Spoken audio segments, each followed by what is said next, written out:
گفتی که خیلی نارنگی دوست نداری نه؟ اومدی میل کن یه ذره نظرت عوض شد در مورد نارنگی؟ دوست نداشتی هیچ وقت نارنگی، فکر میکنی جالب باشه نه؟ به نظر من که خیلی به نظر جالب میاد که این همه آب دهن شما الان آویزون کردی.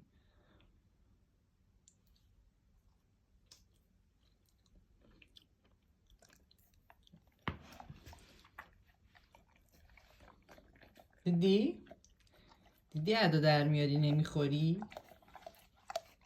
بله میدونم. چرا باید امتحان کنی نارنگی بخوری؟ بخور نه آب دهن برچه آویزون بود، بخور.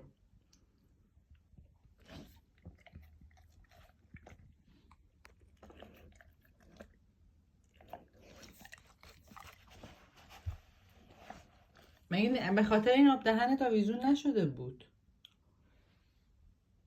میگه به خاطر این ابروها رو نگاه کن. مگه به خاطر آب دهنت آویزون نبود؟ چرا نمیخوری؟